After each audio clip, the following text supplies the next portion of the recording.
आज हम बीए पाठ तृतीय में द्वितीय आंग्ल मराठा युद्ध के बारे में जानेंगे। जैसा कि हम पूर्व कक्षा में जान चुके हैं कि अंग्रेज़ों और मराठों के बीच सत्ता का संघर्ष प्रारंभ हुआ।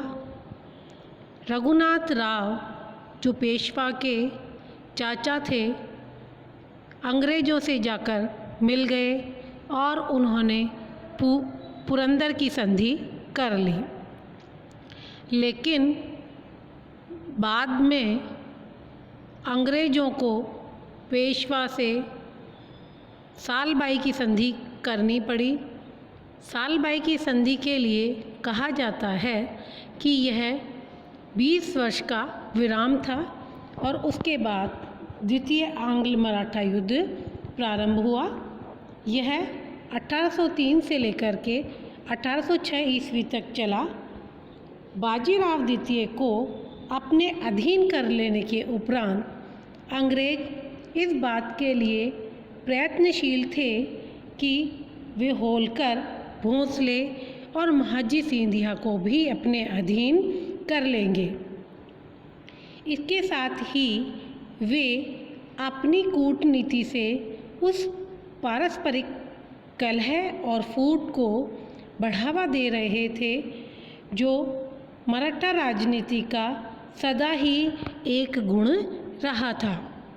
लॉर्ड वेलेज़ली ने महाजी सिंधिया और भोंसले जो उस समय दक्षिण के बरार में थे को अपने अपने क्षेत्र में लौट जाने को कहा। महाजी शिंदे और भोंसले ने अंग्रेज़ों के इस आदेश को मानने से इनकार कर दिया। उनके इनकार कर देने पर 7 अगस्त 1803 को अंग्रेज़ों ने महाजी सिंधिया के विरुद्ध युद्ध की घोषणा कर दी।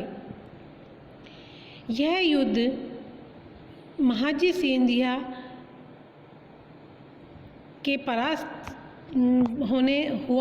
हुए इस युद्ध में महाजी सिंधिया पराजित हुए और उन्होंने अंग्रेज़ों के साथ 30 दिसंबर 1803 को सुरजी अंजन गांव की संधि की। भोंसले ने देवगांव की संधि करके कटक का प्रांत तथा बरार अंग्रेज़ों को दे दिया। रघुजी भोंसले इस असफलता के पश्चात राजनीतिक गतिविधियों से अलग हो गए। महाजी शिंदे ने फरवरी 1804 में बुरहानपुर की सहायक संधि प्रथा पर भी हस्ताक्षर कर दिए।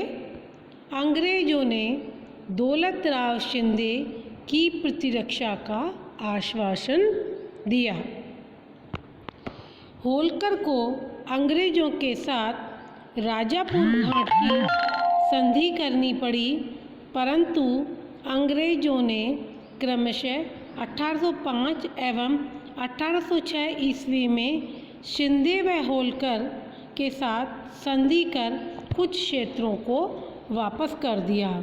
कुल मिलाकर प्रथम आंग्ल मराठा युद्ध में अंग्रेज़ों के विरुद्ध मराठों ने अपनी शक्ति का परिचय दिया, लेकिन द्वितीय आंग्ल मराठा युद्ध तक आते आते उनके बिखराव के कारण अलग अलग संधि करनी पड़ी, अर्थात मराठों की एकता समाप्त होने लगी और यही पराजय का एक मुख्य कारण साबित हुई।